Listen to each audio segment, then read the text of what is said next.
Bismillahirrahmanirrahim. Assalamualaikum warahmatullahi wabarakatuh. Alhamdulillahirabbil alamin. Wassalatu wassalamu ala asyrafil anbiya'i wal mursalin wa ala alihi wa sahbihi ajmain. Rabbi syrah li sadri wa yassir li amri wahlul 'uqdatam min lisani yafqahu qawli. Amma ba'du. Perkenalkan, kami dari kelompok 5 mata kuliah Auditing Syariah. Yang pertama ada saya sendiri, Ahmad Noval Sarin.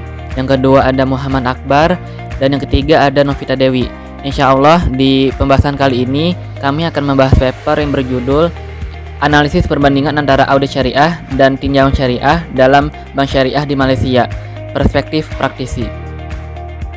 Kepatuhan syariah dianggap sebagai tulang punggung industri perbankan syariah. Selain komunitas syariah sebagai mekanisme tata kelola perusahaan di bank syariah yang memainkan peran mereka dalam mengawasi produk dan layanan agar sesuai dengan syariah, tinjauan syariah dan audit syariah memainkan peran mereka secara bersamaan untuk mencapai tujuan yang sama. Minimal, fungsi tinjauan syariah harus mengidentifikasi, menilai, dan memantau kepatuhan operasi dan aktivitas bisnis lembaga keuangan Islam dengan syariah. Menurut tata kelola syariah, fungsi audit syariah setidaknya harus menetapkan metodologi audit untuk menilai profil risiko, menghasilkan rencana audit, menetapkan program audit yang terdokumentasi, dan mengkomunikasikan hasilnya kepada direksi dan komite syariah melalui laporan audit. Lebih lanjut, mereka berpendapat bahwa proses audit syariah tidak efektif karena tugas berulang antara audit syariah dan prosedur tinjauan syariah. Oleh karena itu, membandingkan peran dan fungsi antara kedua organ yang bersumber dari sumber primer ini tampaknya penting untuk diupayakan dalam penelitian ini. Selanjutnya yaitu ada tinjauan literatur. Tinjauan syariah memainkan peran penting dalam memastikan semua aktivitas di bank syariah, yakni apakah bank syariah mematuhi aturan dan peraturan syariah seperti yang disarankan dalam fatwa, aturan, dan pedoman yang dikeluarkan oleh Dewan Pengawas Syariah.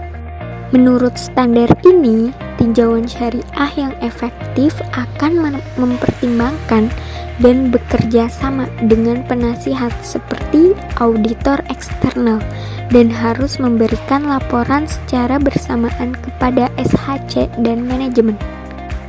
Alwi menegaskan bahwa secara umum tinjauan syariah telah digunakan oleh LKI untuk memastikan kepatuhan syariah.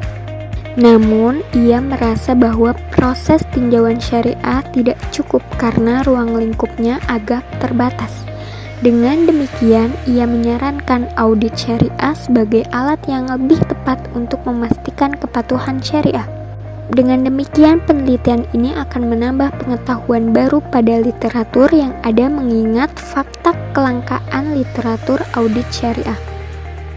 Metodologi penelitian ini menggunakan pendekatan kualitatif dengan wawancara mendalam. Dalam penelitian ini, pemilihan responden didasarkan pada purpose sampling.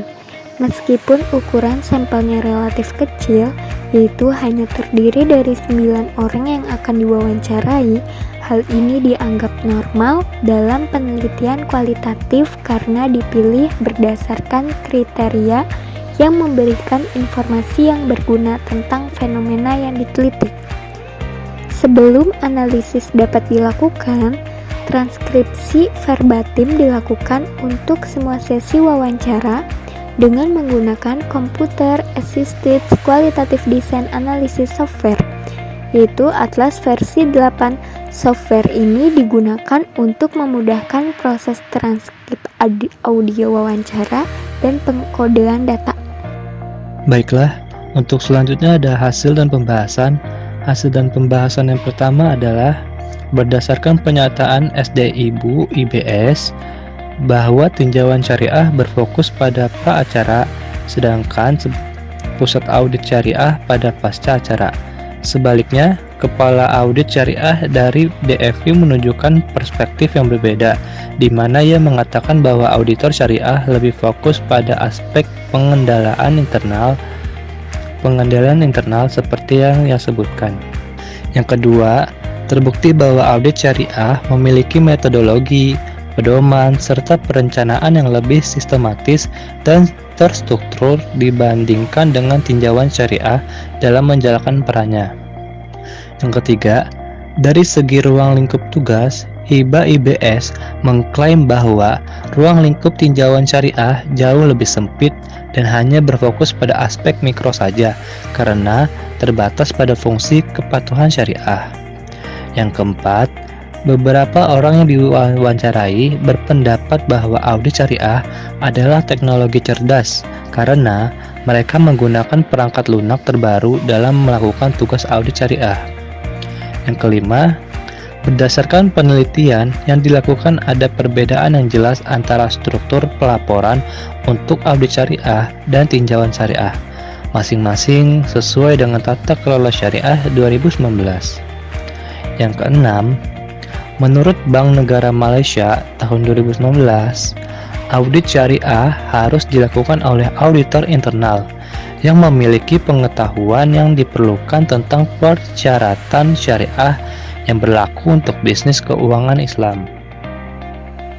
Dari semua yang telah dipaparkan, dapat disimpulkan bahwa tinjauan syariah dan audit syariah memainkan perannya masing-masing dengan memberikan jaminan kepada para pemangku kepentingan bahwa semua bisnis dan operasi bank syariah mematuhi prinsip-prinsip syariah. Dengan memiliki fungsi yang jelas dari audit syariah dan tinjauan syariah, bank syariah dapat secara efektif mengurangi risiko SNC.